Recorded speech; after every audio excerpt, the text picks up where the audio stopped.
Raciel Eliezer Chanwicap del cuarto cuatrimestre de la licenciatura de Criminología y Criminalística en el Centro Universitario de Valladolid, Yucatán. En este caso tenemos el tema, la verdad muy hermoso el tema, que es acerca de los elementos del delito y lo que es el iter criminis. Cabe recalcar que en esto vamos a entrar en vigor o vamos a abordar el tema principal, que es el delito, ¿ok?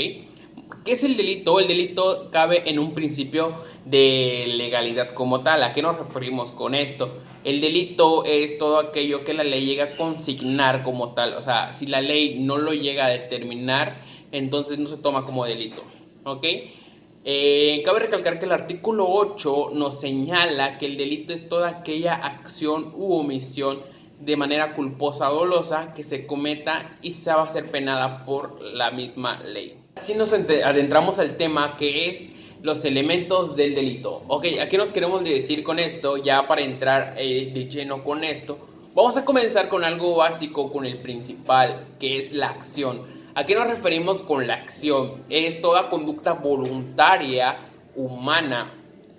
O sea, cabe recalcar que esta no incluye aquella realizada en estados de sonambulismo o estados impulsadas por reflejos, o ni aquellas que puedan ser de fuerzas irresistibles para que se cometa dicha acción. ¿A qué nos referimos con este? Un ejemplo de estos, para que no engloban la acción, nos podemos referir cuando estamos en un carro, vamos a chocar a alguien, pero queremos, o sea, no lo hacemos con la intención, y por lo cual nosotros, para evitar ese choque, queremos frenar, pero nuestros frenos están rotos, o sea, que no hay frenos. Se comete la acción, pero no es una acción con culpa, porque ya que la acción se cometió por una fuerza irresistible, en este caso que fueron los frenos. Después tenemos el siguiente punto, que es la tipicidad. ¿A qué nos referimos con la tipicidad? Literalmente se asemeja un poco a lo que es el principio de la legalidad que vimos al principio, pero se supone más de las acciones u omisiones que se llegaron a cometer y deben ser como tal penadas por la ley. O sea, es decir, que deben de constar específica y detalladamente en el Código Penal. Entonces, si no están, no son tipificadas o no tiene tipicidad. Ahora bien, un ejemplo de esto puede ser cuando yo lesiono a alguien. Cabe recalcar que existe en el código señalado la tipicidad de que se puede encontrar en el Código Penal, en el artículo 288, que nos dice que bajo el nombre de lesión no engloba solo la parte de una raspadura o sinceramente una herida, así que esta engloba lo que es toda alteración a la salud o cualquier otro daño que se pueda llegar a hacer y deje huella material en el cuerpo humano. Ok, ahora cabe recalcar que tenemos el otro punto, que es la antijuridicidad. ¿A qué nos referimos con la antijuridicidad? Esta, sinceramente, es una de las importantes igual, porque a pesar de que se comete una acción típica, además de ser típica, esta debe ser antijurídica. ¿A qué nos referimos con antijurídica o antijuridicidad? Nos referimos a toda aquella acción que debe ser contraria al ordenamiento jurídico. O sea, no basta que la ley diga que es un delito, sino que no deben de existir causas de justificación, por lo tanto sea antijurídica. ¿A qué nos referimos con esto? O un ejemplo más claro de esto es decir que si yo mato a alguien como tal, o sea, ya para comprender todo este tema, que si yo mato a alguien, además de la acción que debe ser típica, pero si yo lo he realizado con legítima defensa, no será antijurídica. ¿A qué nos referimos con esta? Que no se me va a castigar como tal penalmente por ello o por esa acción, ¿no? Ya que es decir que hay acción, pero no hay antijuridicidad. Ok, cabe recalcar que hay otro punto, que es la culpabilidad. Ok, ¿qué nos referimos con la culpabilidad más que nada? Son todos los elementos que harán irreprochable lo que es la conducta del autor, ya sea con la imputabilidad o la capacidad del sujeto. O sea, es decir, que este no tiene la capacidad física de actuar ante el delito como tal. No podría ser culpable entonces. Englobando esto, unos ejemplos pueden ser las alteraciones psíquicas, la intoxicación plena y la minoría de edad. El siguiente punto es la punibilidad. ¿Ok? ¿A qué nos referimos con esto? ¿O qué engloba la punibilidad? Sinceramente, las leyes penales no solo defienden las conductas antijurídicas, sino que además sancionan su ejecución con penas. ¿De qué manera lo hacen o de qué forma son en que lo hacen? O sea, que por tanto no hace falta que la conducta sea típica, antijurídica y mucho menos culpable, sino que además de eso tiene que estar castigada con una pena. Tenemos otro punto importante que es la excusa absolutoria. Ok, ¿a qué engloba esta o a qué nos queremos referir con esta?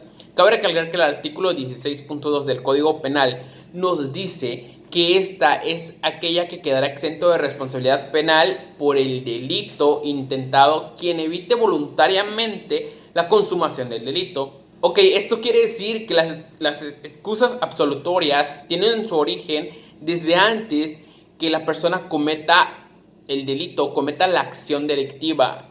Esta nota es muy característica, pues será el rasgo que distinga la excusa absolutoria de otras causas que provoquen la aplicación de la pena. Tenemos el último, que es el iter criminis. Este último es el último tema que se va a tocar en este video. Ok, el iter criminis, ¿a qué se refiere? ¿Qué engloba? ¿Qué es el iter criminis? El iter criminis es aquel camino o es el camino que sigue una persona para convertirse en el delincuente. En todo caso, cometer sus delitos. Este es un camino que la persona sigue para convertirse en delincuente o en todo caso cometer un delito. Cabe recalcar que esta se divide en dos, en la fase interna y en la fase externa. Ahora bien, vamos con la interna. La fase interna puede señalar qué sucede en la mente del ser humano con la determinada ideación criminal. ¿A qué nos referimos con esta o qué queremos decir con esta? Ok, esta consiste en la imaginación del pensamiento o la idea del delito. ¿A qué nos referimos con esta palabra o qué nos referimos con esto que les acabo de decir? Nos referimos con la génesis de la idea delictiva. De qué manera que la persona o que la gente o el sujeto activo, por ejemplo, le quiere robar a otra persona. Un ejemplo de que X le quiere robar a Y. Esa es la ideación cuando éste empieza a pensar en qué delito cometer o qué conducta delictiva podría ser de un sujeto a otro. Por siguiente tenemos la deliberación criminal. ¿A qué nos referimos con este? Y está como confuso, pero ¿a qué nos referimos con este? Sinceramente, este consiste en la elaboración o el desarrollo del plan activo que este sujeto ya está llevando a cabo en el pensamiento. O sea, es decir, que el planteamiento de cometer el delito, en qué forma lo va a cometer o en qué circunstancias se suelen o se pueden dar. Un ejemplo de ello podemos decir que el sujeto X quiere robar al sujeto Y. Pues para ello se vale de un uso de un arma de fuego o utilizar un arma de fuego para la misma que lo realizará durante la noche en un lugar poco transitado o con pocas personas. Esto es la deliberación criminal. Ok, pasamos con el último punto de la fase interna, que es el último punto de la fase interna del iter criminis de la primera parte, que consiste en la práctica o, sinceramente, exteriorizar el plan delictivo que este va a llegar a cometer. ¿De qué manera? De que el X le decide robar a Y mediante una pistola y en altas horas de la noche. El último punto del iter criminis o la segunda parte del iter criminis es la parte externa. En este punto tenemos el primer señalamiento o el primer renglón que nos engloba a la manifestación. Ok, ahora bien, ¿qué es la manifestación?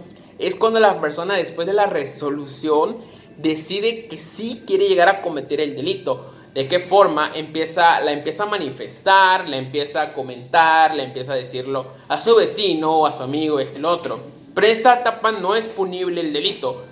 Ahora bien, si esta persona llega a manifestarse frente de la persona con quien va a cometer el delito y le empieza a decir, el sujeto X le empieza a decir a Y, ¿sabes qué? Yo te voy a matar, cuídate porque te voy a matar y todo esto y lo otro. Este sí puede llegar a pedir lo que es una medida precautoria contra X para que éste no pueda llegar a cometer la realización del delito o simplemente se mantenga alejado de este.